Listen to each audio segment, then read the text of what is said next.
We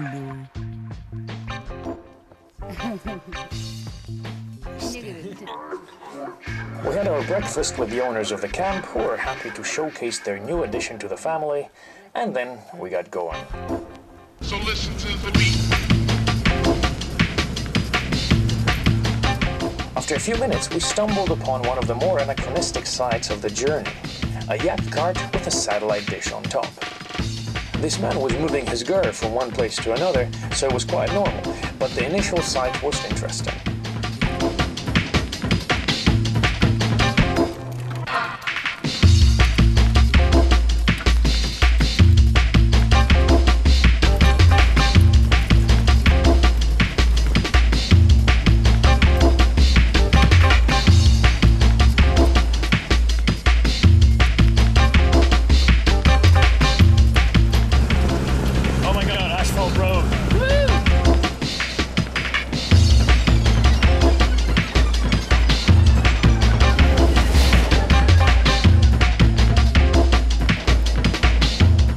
This mingling of new roads and old Mongolian pastures can be a dangerous mix, as there are countless yaks and other animals romping about, creating a road hazard.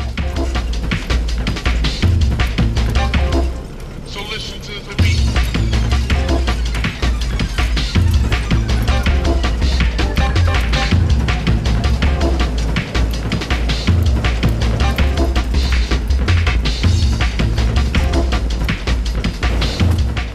Passed through Bulgan city and veered northeast towards Erdenet, a sprawling city that is home to well over 80,000 people. Packed with high-rise apartments, hotels, restaurants, supermarkets and office buildings, this is Mongolia's second largest city. Brand new room, a fancy hotel, with doors, switches, hot shower, western toilet, beds, television, and even a balcony. Oh wow, a balcony. Oh, nice. This is where the after party is going to be. My God. Sink. Mirror.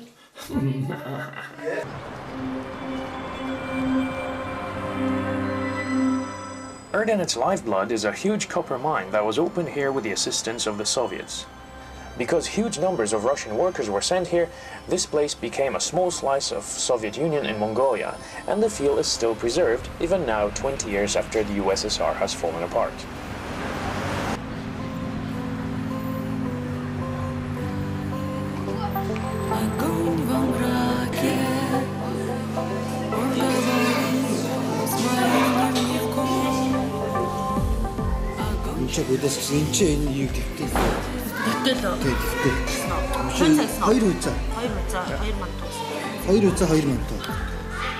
Eric went to IKEA and got himself goddamn Swedish meatballs. Oh my God, you disgusting Swedish monkey. And there's my mantle. You can't eat that. And yeah, those look really nice. Oh, a bit oily. Steal some egg. Because I don't like you guys. I don't care. wait a minute, like this or like this?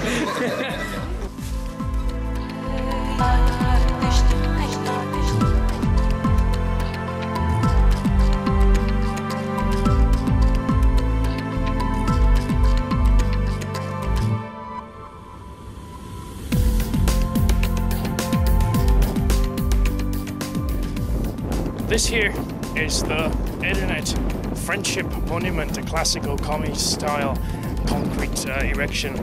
I'm guessing it's supposed to be two hands holding the symbol of industry. Just a piece of crap as far as art is concerned, but from here the views of the city are actually quite beautiful. A stroll through the city center will reveal all kinds of communist-era icons such as Vladimir Lenin and Karl Marx. But those are quickly being replaced by standard symbols of free market capitalism, although there is still plenty of Mongolia floating about.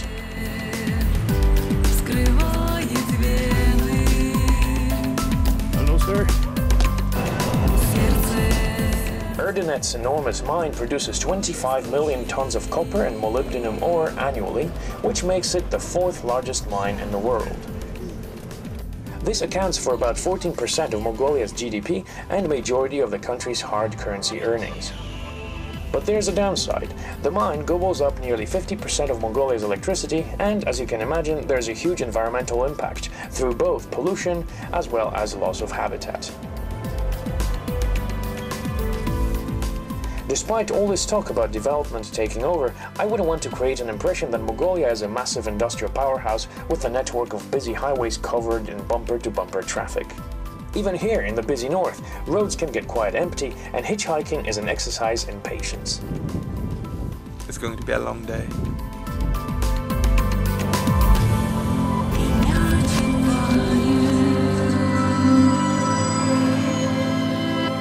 Accounting for 1/5 of the GDP and employing nearly half of the workforce, agriculture is an important part of Mongolia's economy. Although, due to the harsh climate, only 1% of the arable land is cultivated with crops, while the rest is used for raising animals, a number of farming co-ops has been created. Collective farms were first set up with the help from the Soviets, who were already in Erdenet assisting with the mining. The USSR sent in machinery and expertise, and even though it had expired long ago, these co-ops to this day account for a huge portion of wheat and cereal production in the country.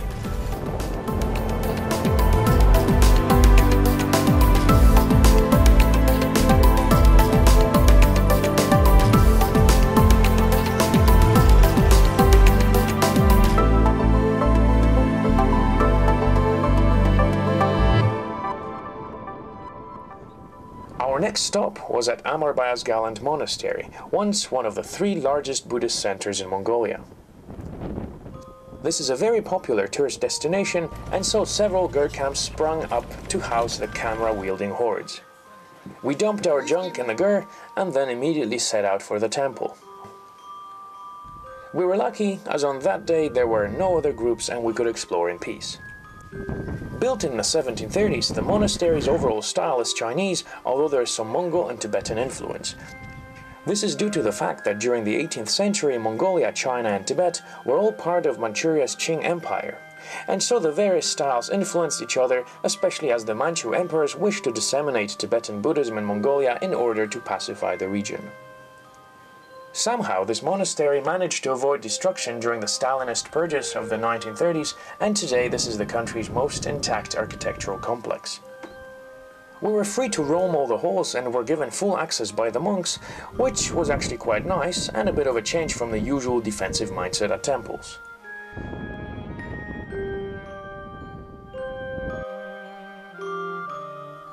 Tibetan Buddhist monasteries are chock full of vivid and unusual art and are best enjoyed at a slow pace, allowing one to get a good look at all the fine detail.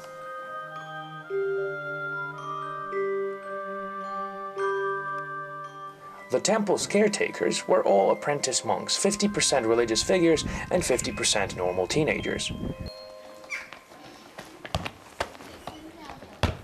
As you would expect, at some point a soccer ball materialized out of thin air and a friendly game broke out right in front of one of the temple halls. Eric jumped right in there to represent Sweden in this West meets East event, but it was all a just for fun game. It was actually very neat to see that these guys didn't take life too seriously and that everyone was welcome to enjoy themselves.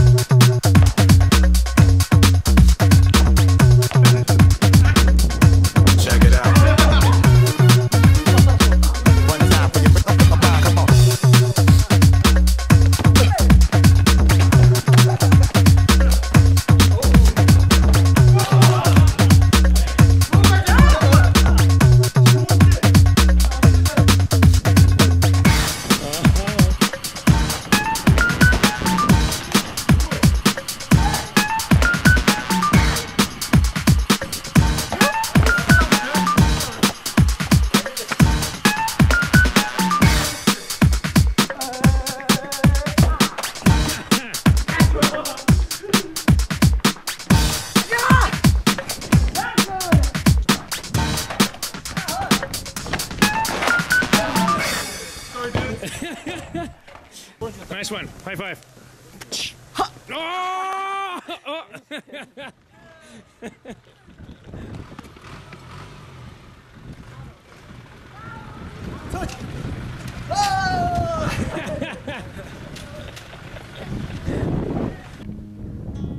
Behind and above the monastery there's a giant stupa and a huge Buddha statue. To get there, one walks up a long flight of prayer wheel and artwork studded stairs.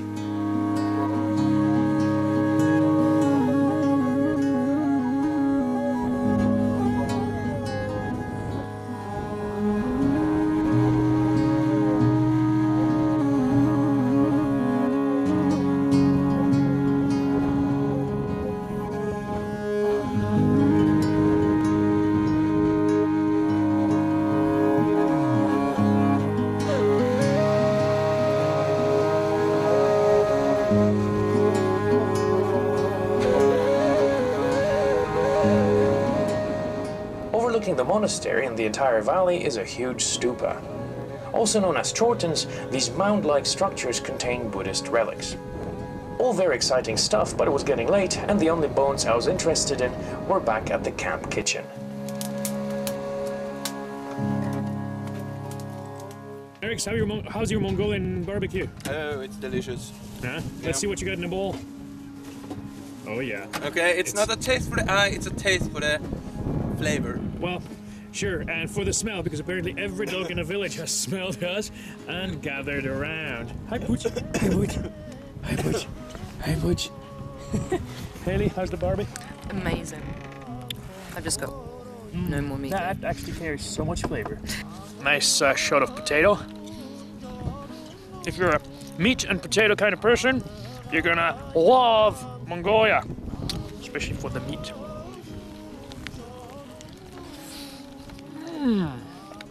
Hey, Pooch.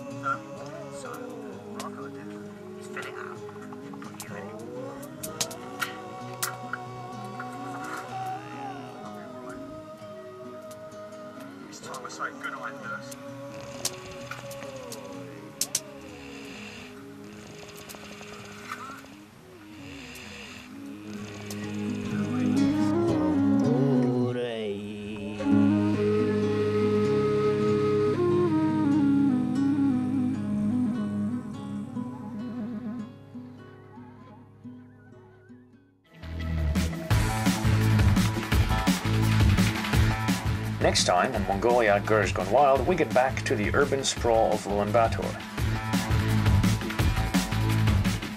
Try our hand at Mongolian art, but things don't work out at all. Visit a Buddhist-themed coffee shop. Get a makeover at a traditional clothing store so we can blend in a bit more.